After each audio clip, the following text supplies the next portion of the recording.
Kevin Howley is creator of Toss, Catch, Heal and Juggle Jitsu. He's passionate neurosomatic coach with a background as certified neuromuscular therapist. His work sits at a fascinating intersect between motion therapy, trauma recovery, and nervous system regulation. And yes, it does involve juggling. Born with physical challenges, Kevin discovered firsthand how mindful movement could rewire the brain and transform trauma. What started as a personal journey for him has evolved into an innovative healing practice that now helps others overcome anxiety, PTSD, grief, and even performance blocks through simple, rhythmic, embodied motion. So whether you're neurodivergent mind or neurotypical and just seeking calm and clarity, a student navigating overwhelm, or an athlete chasing that elusive flow state, Kevin's approach meets you where you're at. His programs like Toss, Catch, Heal and Focus on Motion, Elevate Beyond offer safe, accessible entry points for reconnecting with your body and reclaiming your peace. If you've ever wondered how juggling could bring your nervous system into balance or how movement can unlock emotional breakthroughs, you're in for an eye-opening conversation. So get ready to explore healing in midair and maybe grab a tennis ball or two, because this episode with Kevin Howley is about to bring a whole new rhythm into the way we think about wellness, performance, and neurodivergent strength. All right, so let's jump in here. Okay, here we go. Welcome to Kainos Joy Podcast. It's good to have you here, Kevin. So excited to get to know you more. This has been a journey for me in the healing and recovery zone. So anything about neuroplasticity or EMDR, I heard you talking about in your other health. We're going to get into some deep stuff here. Yeah. So all that is very interesting to me, and I'm sure some of our viewers would like to hear. So yeah, why don't we move right into it and hear what you have to offer? So I am a trauma-informed neurosomatic coach with a unique mix of experience, including years of professional clown as a professional clown and juggler, and a background in, as a neuromuscular therapist. I've worked with people from all ages and backgrounds, from kids at festivals to athletes. And what I saw again and again is how playful movement shifts people fast. I've even earned the unofficial title of Chief Ball Dropper. Yes, I still drop the balls. Even though I've had 30 years of experience of juggling, I still drop the balls. And that's okay. Because what happens is you learn from it. Right. And so that's basically the groundwork got started with the method that I teach. But before I dive into the science and techniques, I wanted to share something simple but powerful. Have you ever gotten frustrated and just wanted to toss something across the room? Yeah. Well, what if I told you this urge isn't bad, that it's actually built into our nervous system, and it can actually be used for good? That's the foundation of the movement system I teach, called Focused on Motion, which includes a method called Juggle Jitsu. And that's just an interesting tongue-in-cheek type of name that I got when I was kind of playing around with the idea that it's sort of like Mr. Miyagi, Daniel, right? And teaching him the basic movements of karate, only this is a different sort of martial arts of juggling. And it's teaching that way of just moving and using the body to train the brain, train the nervous system to function properly. Oh, okay. And it all started with a question.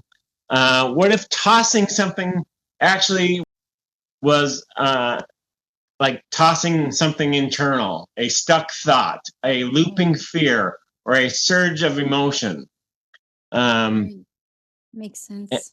And over time, I developed two connected but distinct approaches. There's the toss, catch, heal, which is a somatic based option for those stuck in trauma response, overwhelm, or emotional shutdown. It's slower, it's gentle, and it's designed to help the nervous system feel safe again. We want to feel safe again, right? We don't want to be stuck in that fight or flight or freeze mode, right?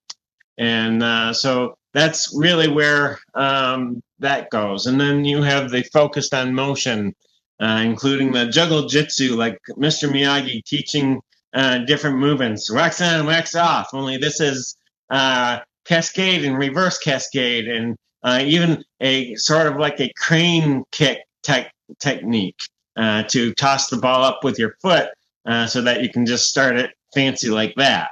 But this isn't really about the tricks of juggling exactly. It's more about that playful movement, getting this and clarity and cognitive resilience. And it's not about fixing what's broken. It's about rewiring attention and building emotional flexibility through motion. Before I was helping others heal, before I became a neuromuscular massage therapist, juggling came into my life almost by accident. It started when I was homeschooled as a teen. I picked up juggling just really for fun. It was a homeschool class, actually, that I learned about it. And at first, I wasn't very good. You know, we were talking about that earlier. I was not very good at it. It took me a while to really learn the steps, and the instructor, he was actually a professional clown. He was a little more like, well, if you're not gonna, if you're gonna be negative, I'm not gonna, go through the steps with you. If you're just gonna be negative and not even try it, and so I take a little bit different approach. I'm a little more forgiving, and I work with you on it, and just work through each individual step until you get it. And it doesn't. Sometimes it takes a little bit longer. That's fine. Yeah. And sometimes. Can I ask a question? Yeah, absolutely. I imagine it being a little frustrating at first when you're learning. I work with a young boy who's 8 years old, and I think, something like that would really appeal to him, but it would have to be like almost like his idea, but yet Right. you'd have to you'd have to do it, show him what it is first. Like he's one that likes to see visually what it is. And then he probably won't go near the balls right away, but he's so slow to warm up that I could just imagine him, later maybe gravitating towards it if you just leave the balls down on the ground and maybe Right. about something else. He'd be the type to pick it up, try, but yes, also frustration would hit. And he might even get like a little aggressive but nothing too crazy, but just, get upset. Frustrated. He'd probably get frustrated, right? And that frustration you're saying, like the throwing and everything, is actually a good thing because you're not suppressing, you're expressing. Right. Is that yeah. I mean, kids are always being told, settle down, just sit still, stand still, don't, stop fidgeting around. And they're still going to do it, whether you tell them to or not, because what's happening is that their nervous system is telling them, I need to release this tension. I need to release this energy. It's built up energy. Yeah. And we're always telling people, oh man, these kids just are like Energizer bunnies, right? And so it's just one of those things. Our nervous systems are built like that. We need to release that steam, otherwise we explode. As I was learning, I was getting frustrated, of course, and part of the process, right? I mean, it's definitely a process. And as I was learning it, I started to do 5-minute 10-minute, 15-minute intervals of intense, practice. And sometimes it only really takes 5 minutes here, 5 minutes there, 5 minutes, into the evening time. And that it's those little incremental times that really matter, because it's that consistency. It's not so much how long you do it, it's that you do it consistently on a regular basis. And it's going to help release a lot of frustration and tension, because it's just going to happen. You're going to get frustrated at times with juggling, but it's in a way a good thing. And it's going, as long as you can be persistent and have that will to practice on a regular basis, it's fine. I mean, that's just what's going to happen. My coordination improved. My ability to shift focus faster and recover from distraction quicker. Of course, I still get distracted today. I think everyone does, but for the most part, I was pretty distracted in my days, and so I think that really improved my focus on things, being able to practice on a regular basis. And it got to be fun. It got to be challenging, and it built up my muscles. It built up the muscle up here, the brain, and it even built up the heart muscle too, because it's a very it can, if you let it can be intense cardiovascular exercise. You don't have to go that hard, but it can get that hard if you really want it to. Like I said, consistency and variety. Variety is important too. I juggled the bean scarves, bean bags. You know about the little devil sticks, going back and forth, and you can spin them and all that. That's something that happens in one of my reels on Instagram. Okay. So let's see, where was I? It's all pretty interesting. It's interesting to watch. If you guys, those of you who are watching, I'll definitely, and even if you're listening, I'll put the links in the message below so you can just like click on them quickly. But yeah, it's really fun to watch and just see, what they're doing, what he's talking about, and I'll also share screen in a little bit if you don't mind. But go ahead, yeah. And so, just like you were talking about the Play-Doh. Okay. Yeah. You shared the thing about the Play-Doh in a post recently. Yeah. Healing looks like Play-Doh, not podiums. Well, and they're going through a lot of grief right now. Yeah. Okay. You already know. Yeah. I think you said this, but yeah. So it's the small, creative, rhythmic acts that open space in the nervous system. That's what juggling was for me, a playful way to find regulation. Energy needs motion. In fact,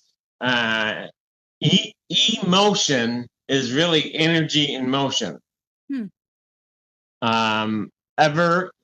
talked about the kids that just won't sit still.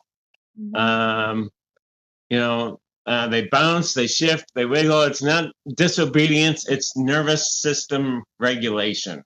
And it's not even stimming. They're dissipating that energy, just as we talked about before. Yeah.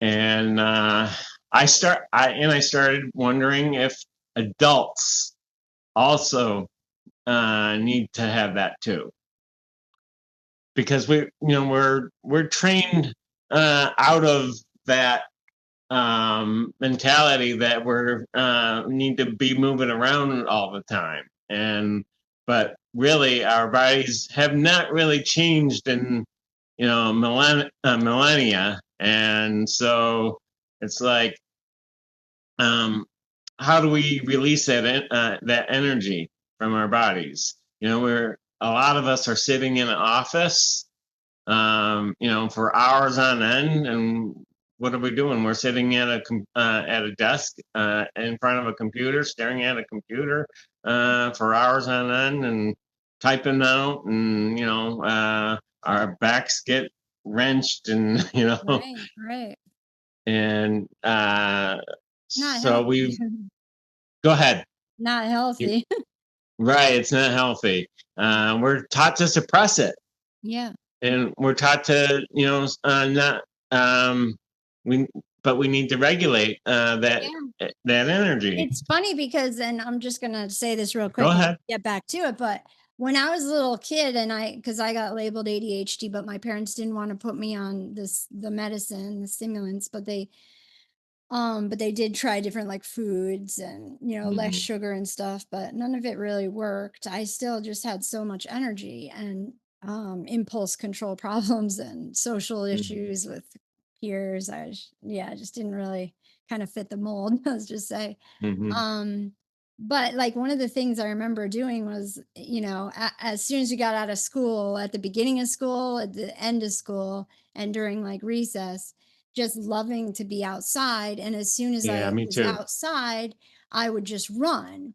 And kids Yeah. would make fun of me, like, what are you running from? Nissa, what are you doing? What are you running away? Like, because other kids knew that it wasn't the time to run. It was kind of like I was the only one doing it. And I remember thinking, why isn't everyone else running? Like, it just feels Mhm. right, like to run.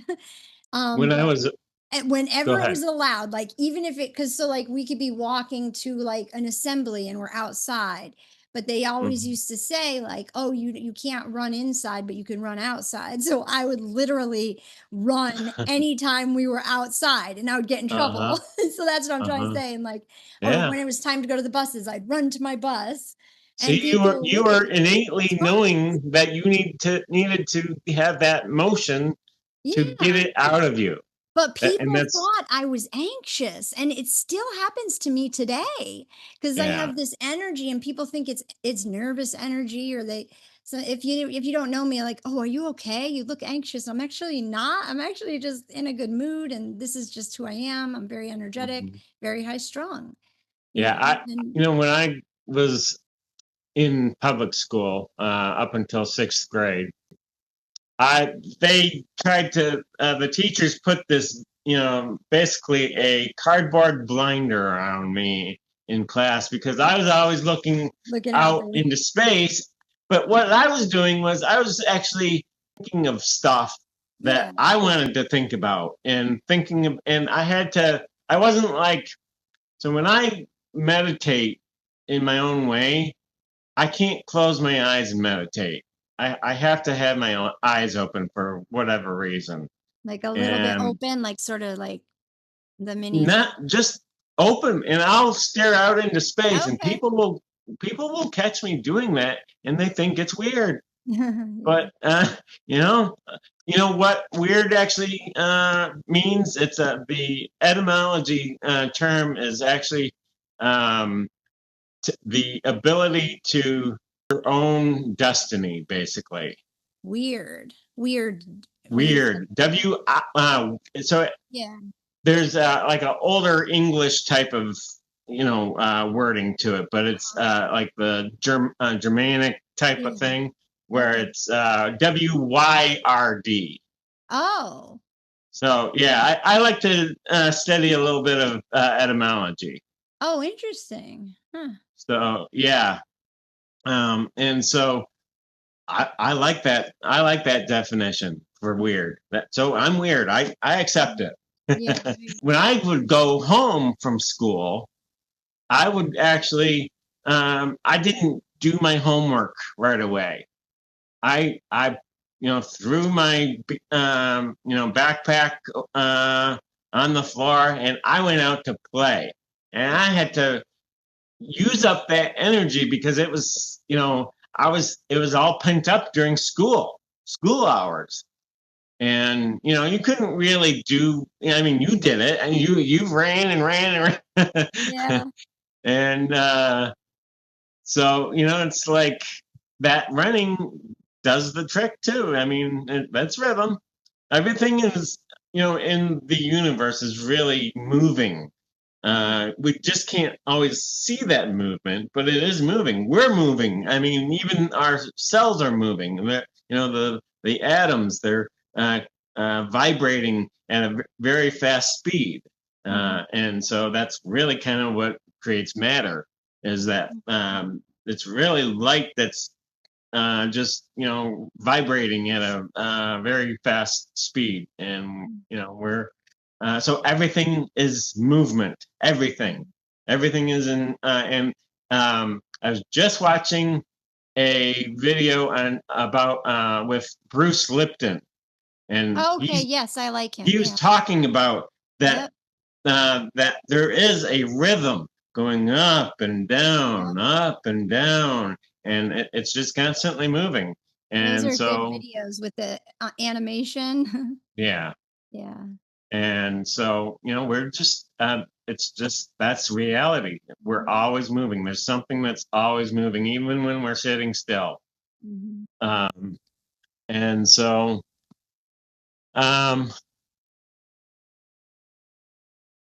let's see here. You were talking about reflecting on the riding in the van with the neurodivergent student, how being present with his rhythm was a form of advocacy. You also, we talked about the two girls with trauma and grief. I had a question if now's a good time. So are there any limitations to the somebody learning, like does it matter what kind of label they have? I asked this because I know some kids, we don't want to push them too much because there's some things that some people are just not capable of. Right. So how do you know if the person is capable of it or not? And I don't want to throw out any particular diagnoses, but right.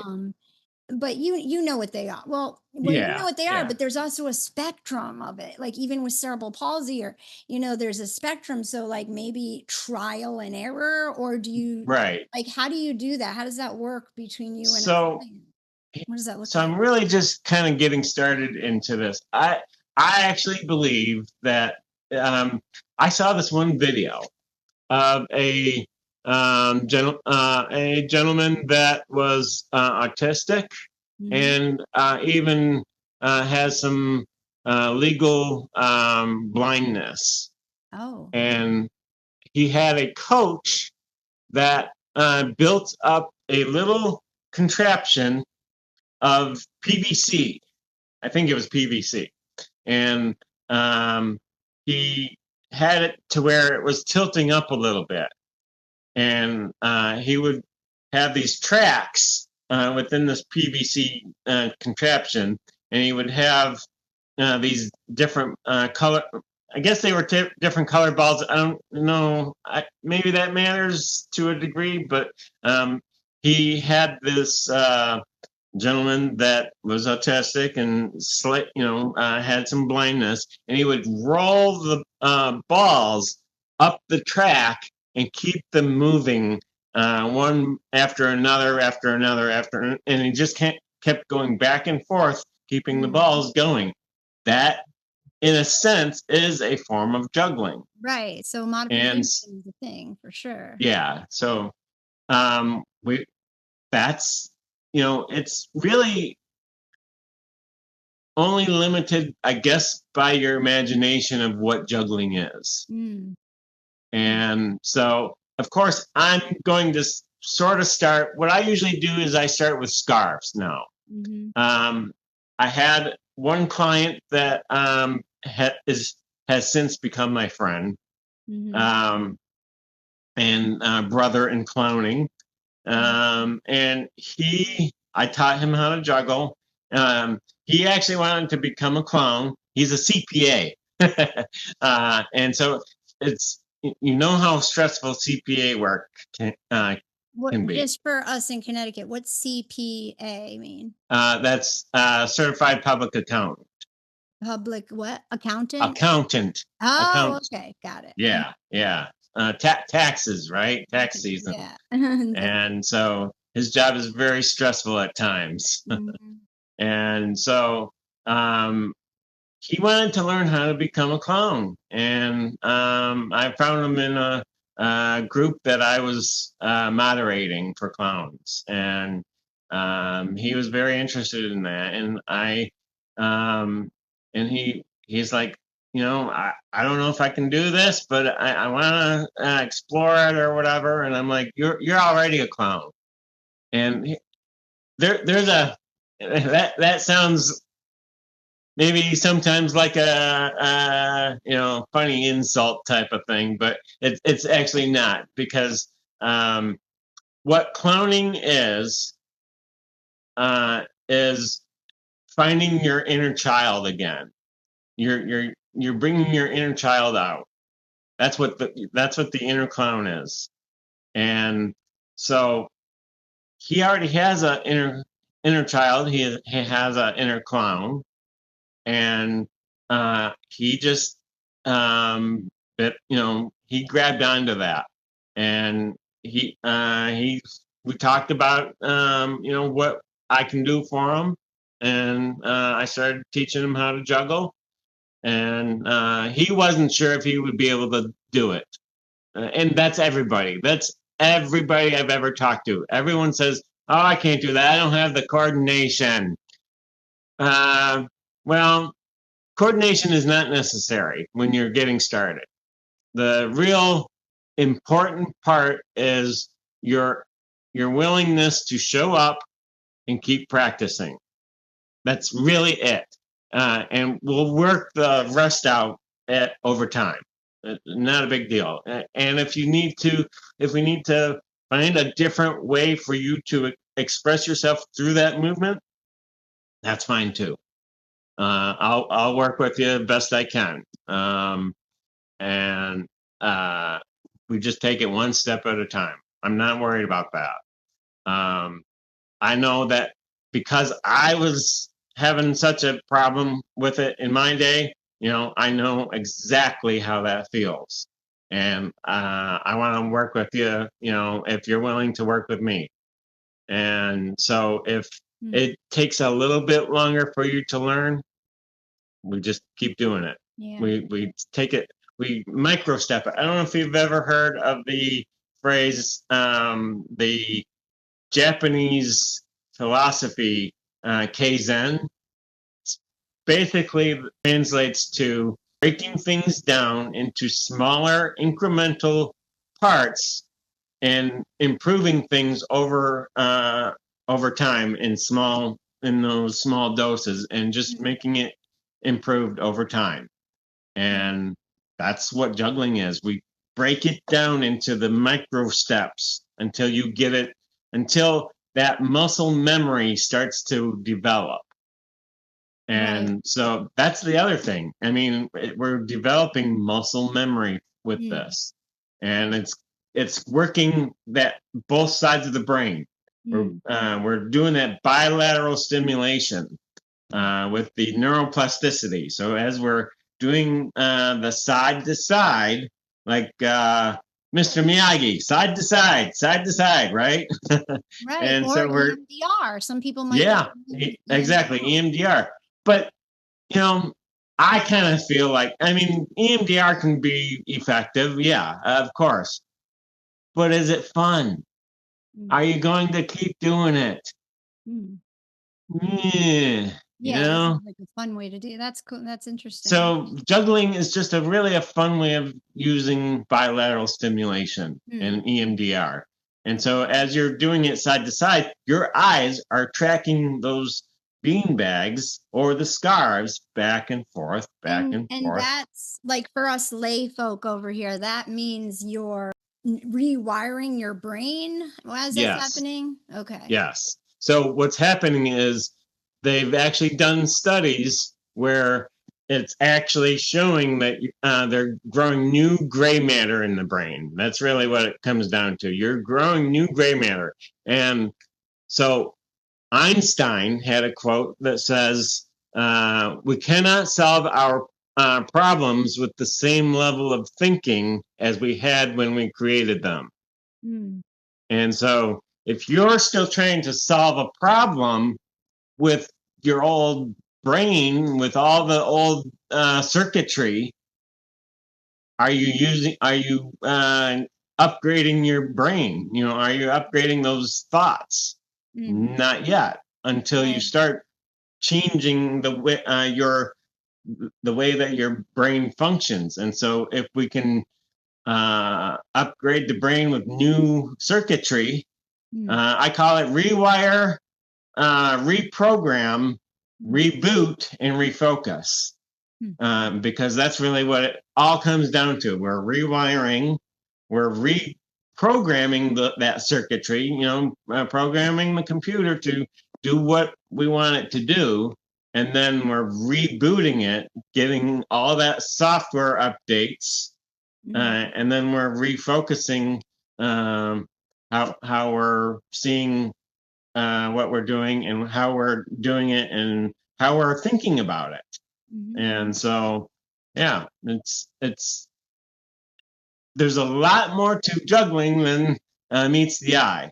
I love it. Yeah. Well, I know it's no accident that I bumped into you along the websites, I guess, in the internet world of social media, because I have more questions personally, but I know we're winding up together.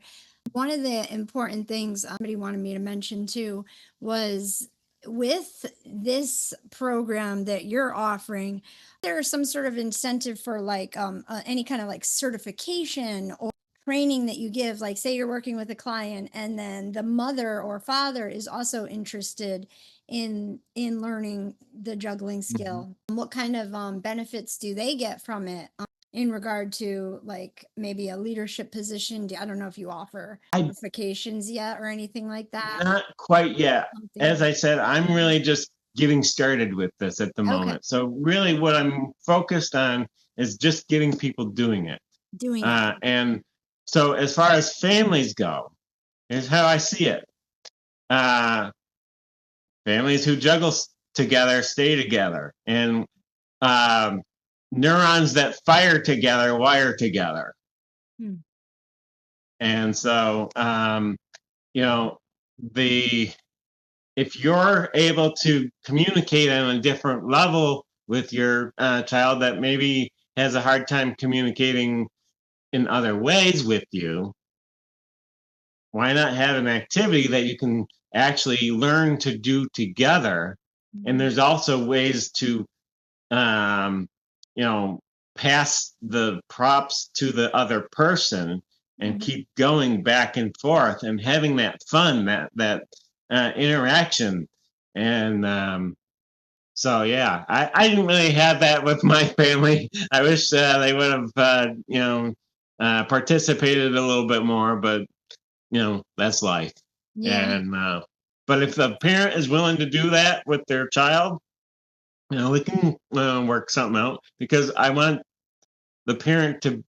want the parent to be involved, because they can sort of be that advocate. They can be that person that, can aid, because I'm doing this online mostly.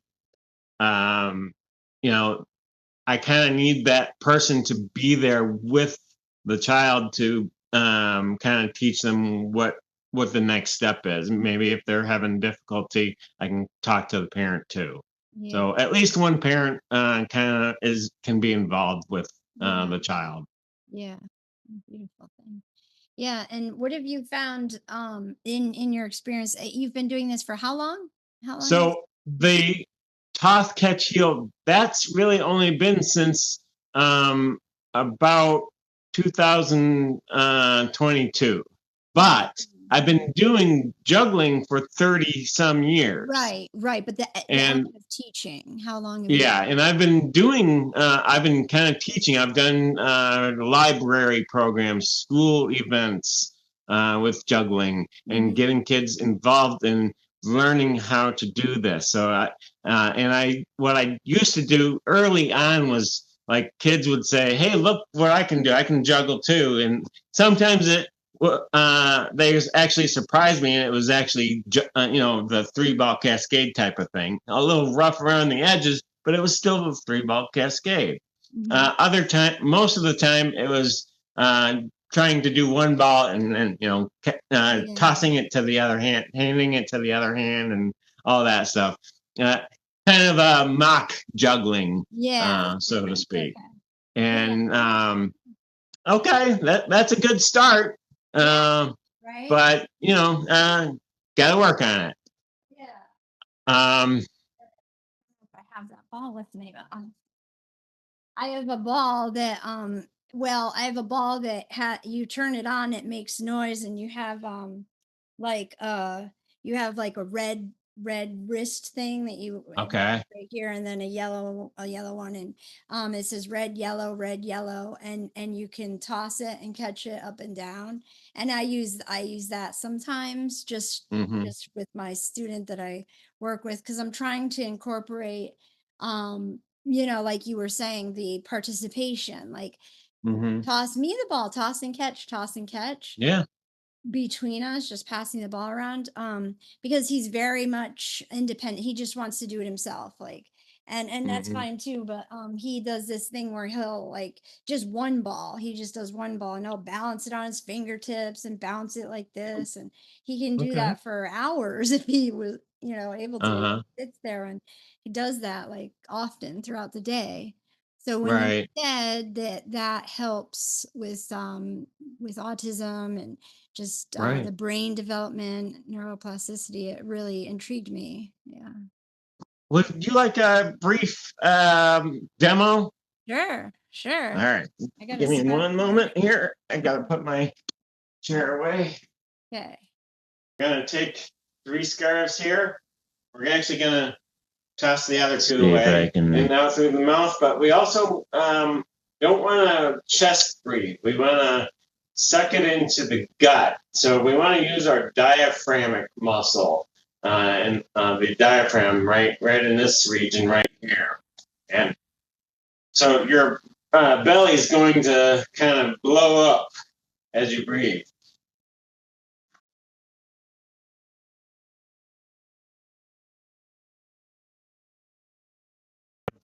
Up center yourself just a little bit, and then as we're going to take our scarf and we're going to our arm up, and we don't want the arm totally rigid. We don't want it like this. We want to just a nice flow, but straight up into the air like this, and then we can kind of flick it up just like that.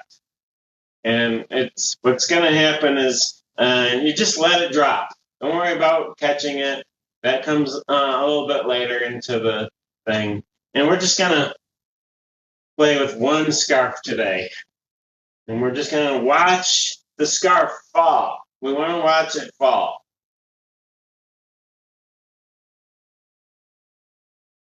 And we're using our eyes, just like the EMDR technique, because we want to know where that is going to fall for later, for that muscle memory. And now, and you just pick it up, and you want to kind of feel how that feels to you. How does it feel as you're flicking it into the air and then letting it drop? How does it feel for you? Relaxing. Yeah. Yeah. And are there any other emotional issues going on within your own self? Not right now that I can recognize, really. Okay. Does it feel strange letting it drop on the floor? Oh, a little bit. Yeah. I have the tendency to want to catch it. Yeah. And so we want to be aware of that. And because, it can feel a little strange, letting it drop, and because everyone thinks, oh, I gotta catch it. Yeah. What if I don't catch it? And that can stir up other emotions. And so if you do catch it, that's fine, great. We can catch it now, as it drops, because we're kind of feeling where it's going to drop anyway. And so now it can drop right into our hands, just like that. Oh, I dropped it. Oh no, what do I do? Mm-hmm. And so now we're going to take the scarf and we're going to kind of hold it sort of like there, just kind of letting a couple things like that, and we're going to take it to the other side of the body. So you're going to take your arm and cross over just like this, and you're going to flick the scarf, and you're going to let it drop just like that. And then you can do that a few more times with the same hand. And this is we're building on that muscle memory still. And then you can go to the other hand and do the same thing as you did with the first hand.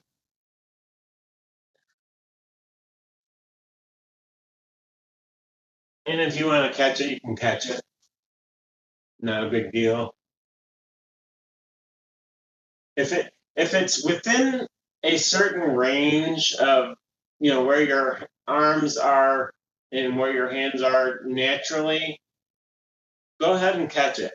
If it's like going further way out into left field kind of thing, just let it drop, because we want to actually as close as we can get to where our hands are naturally within the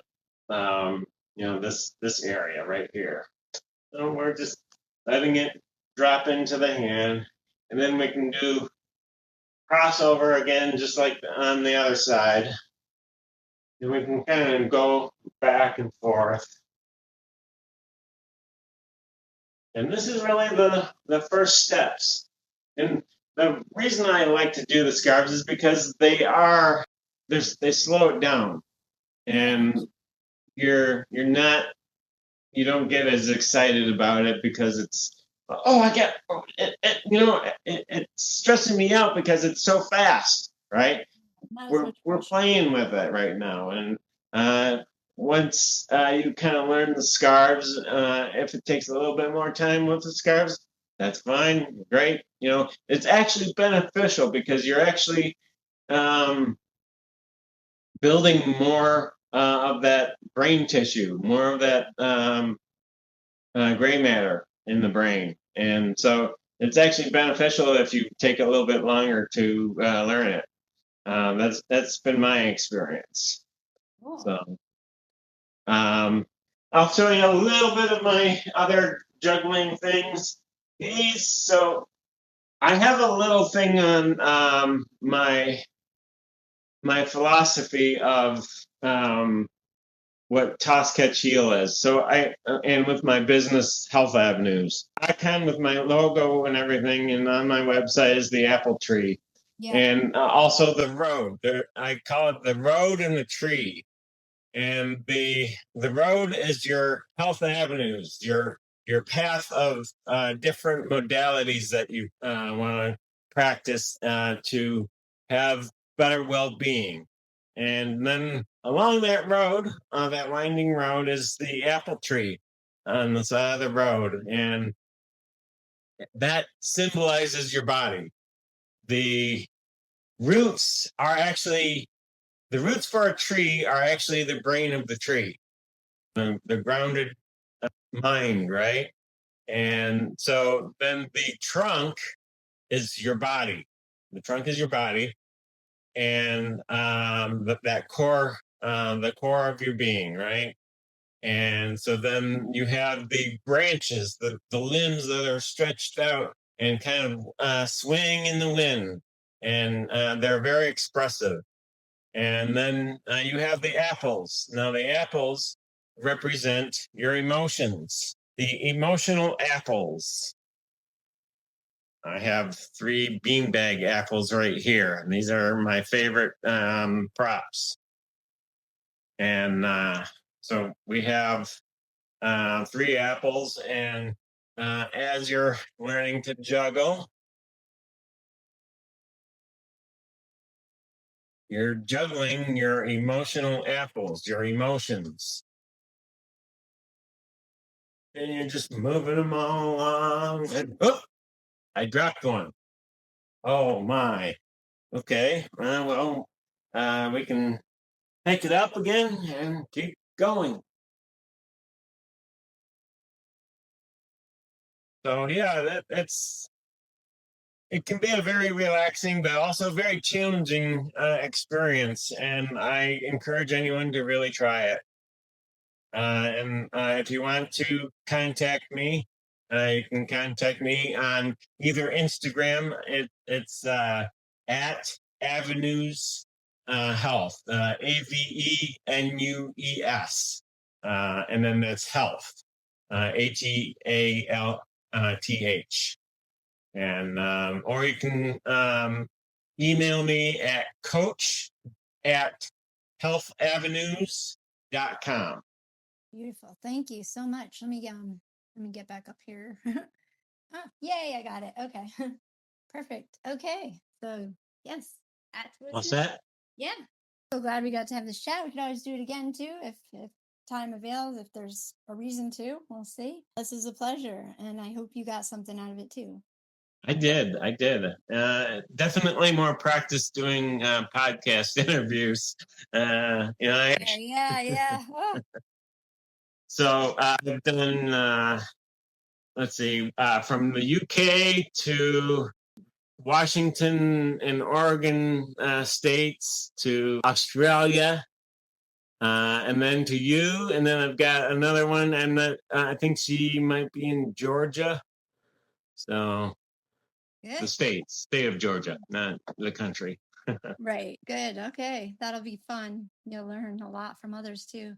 This is interesting because different people learn in different ways too, Yeah. throughout the states. Did you have any contact with, you said Australia, I was going to say overseas, anyone from Europe, did you say? Anyone? Just the UK, and she's a coach and therapist, and she does tapping. She does the EFT tapping. Oh, okay. And she was the first to kind of grab onto what I was sharing.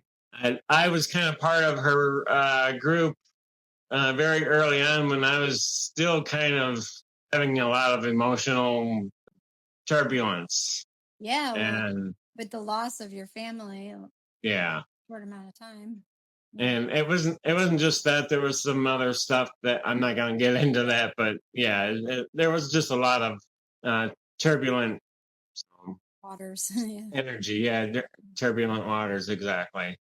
Yeah. So, but the juggling definitely helped me all along the way. It was like, really?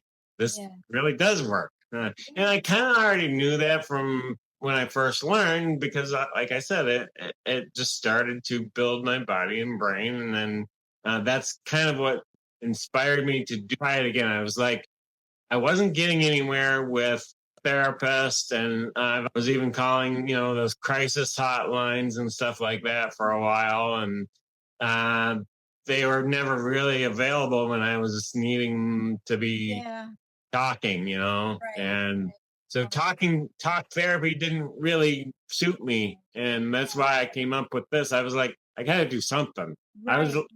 I was sort of like, I always talk about like the it was like I was Anakin Skywalker heading towards the dark side of the Force. Right. And I just needed a way back. And so I used juggling to get myself back there. Yeah, that's beautiful.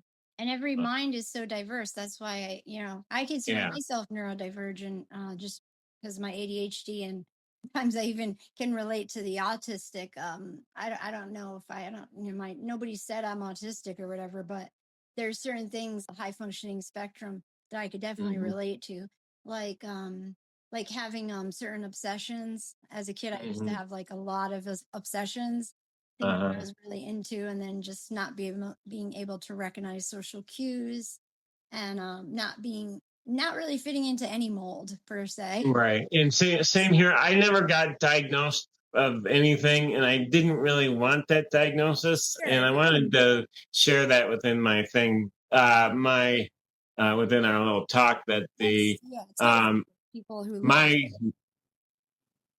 the schools would try and put labels on me.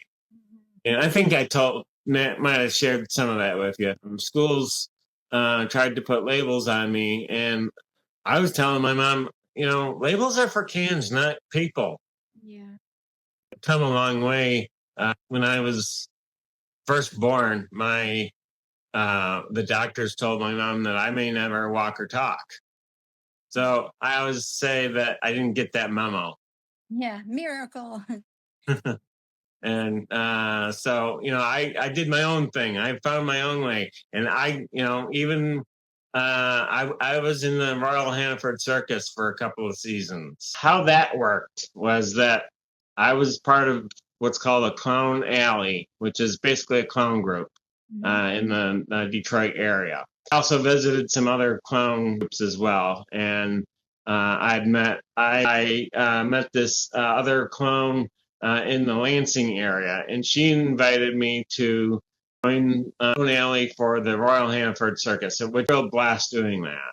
Yeah. And it was such a high. I mean, in your element, right? Yeah, I was in my element for sure. Yeah. And so that was an exciting time, and I was learning a lot of. I even bought a unicycle while I was from one of an authentic jugglers, a circus unicycle. Yeah. Wow. And so I bought that and tried that out, and it was just really exciting to do that. And I also had. Go ahead. Go ahead. No, go ahead. You finish. Well, I was going to say that before any of that happened, just before I went to clown camp, which was a program at the University of Wisconsin La Crosse, I had tried out, or my dad donated some money to the Shrine Circus in order to have me be a clown in the Shrine Circus before I even became a professional, and that was just a really interesting experience as well. So I've been fortunate, and I've been not so fortunate in my life of the ups and the downs of life and juggling and whatnot. A roller coaster of life. Yeah. Yeah. That rhythm, right? And going up and down, up and down. That's true. Yeah, I was just going to say that one of the major influences in my life, one of my true heroes, is Patch Adams. He's the real Patch Adams. I met him in person. Oh, that's awesome. Yeah, he came to the Jorgensen theater to give a speech, like, I don't know, back in the day when the movie came out. Yeah, I guess Robin Williams donated a bunch of money to his clown hospital, but the actual company would the Gesundheit Institute.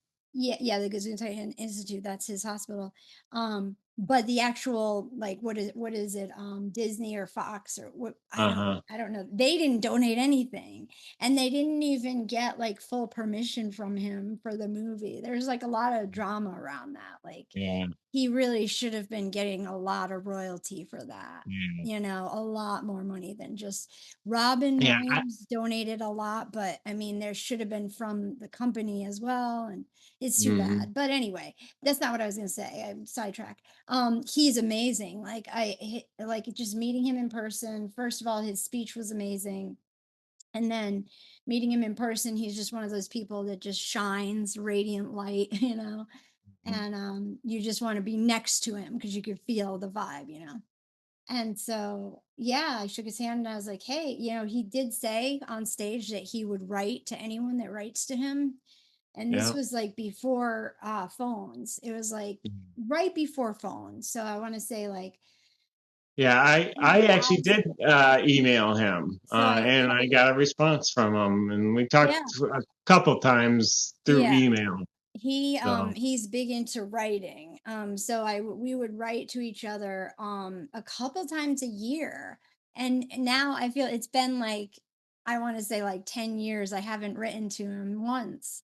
So he doesn't know now that I'm married and have kids. It's like my life has totally changed. So you're reminding me I better write to him because that I'm gonna show you something. yeah, I no, it's just good. give me a I'm just second. gonna keep telling you about it. So the Okay, Gesundheit keep Institute going. was so popular after that movie. People started joining it and asking about it. Ended up having to have a waiting list to get in. So that was good. That was a good thing about the movie. So it was successful in that way, letting people know that it existed in Arlington, Virginia. And I think they moved. Didn't they relocate their facility somewhere else? Probably. I Probably. I kind of lost like touch with some of that Yeah, information. those guys, they're clowns and they go all over the country, I think, maybe the world. I don't know. I know they travel, they do these missions. They're like missions, not religious missions, just what do you call them? Missions where, yeah, like a mission work where they go to like homes. At one time they went to Russia where there's women and children who are in desperate need of health care and humor because it's just really depressing.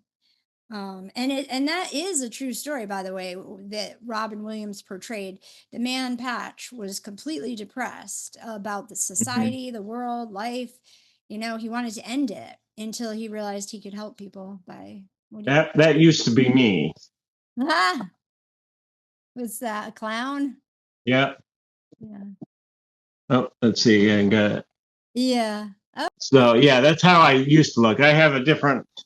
So nowadays I don't really apply makeup, and for a particular reason.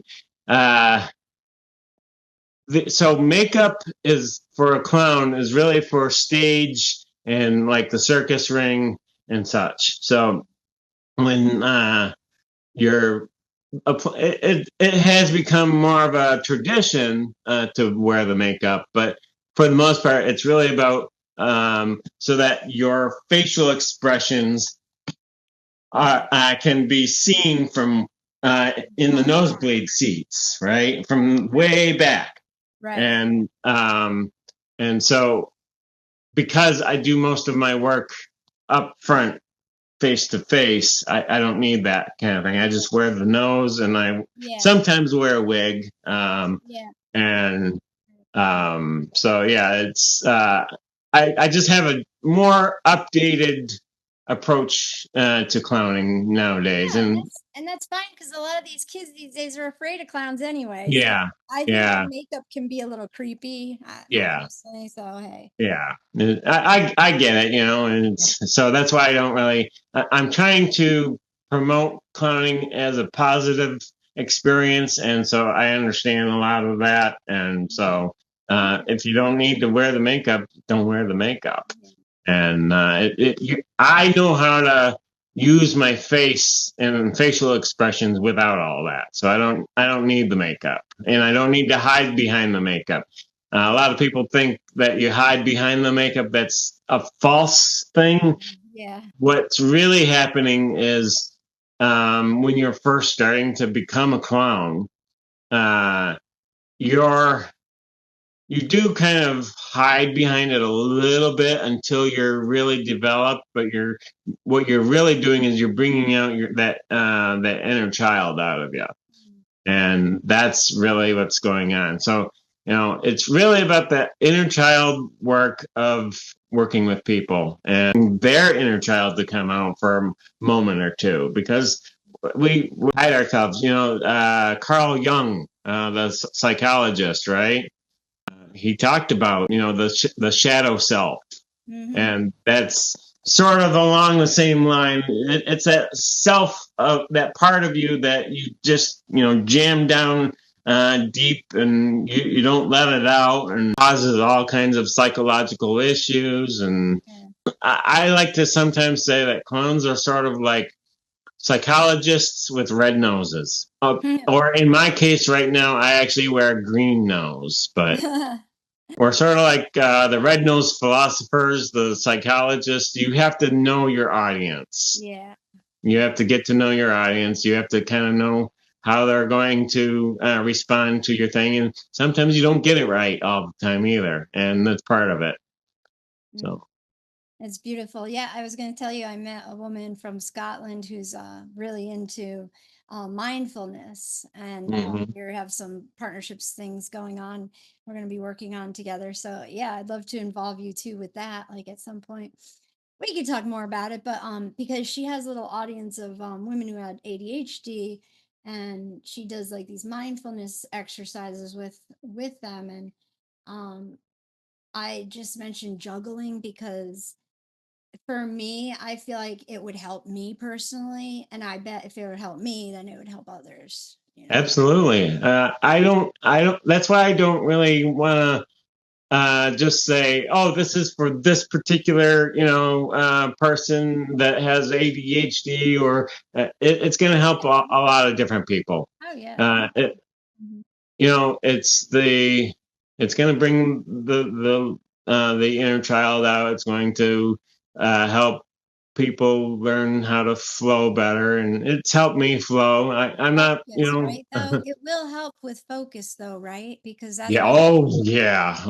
I mean, I used to just really be, kind of not totally focused. I still have my focus problems sometimes, but I pull out my bean bags when I know that I'm scatterbrained a little bit, and it brings me back. Oh, interesting. Okay. Definitely. And the only other thing that I really noticed is similar to juggling is the piano, playing piano, left hand, right hand, and getting it, going across and practicing that. That's about, I haven't really noticed much else that's even close to that, but it's, I would say a lot of different stuff that can go across the midline. And I think that piano work sort of does that a little bit with the bilateral stimulation. So that's really kind of where I'm at with it all. All right. Well, thank you so much. It's been a pleasure, and I look forward to talking to you again sometime soon. Yeah. All right. Yeah. Take care. I'm going to turn this off, and then we can talk for a little bit. Okay. Jeep. Yep. Jeep. Okay.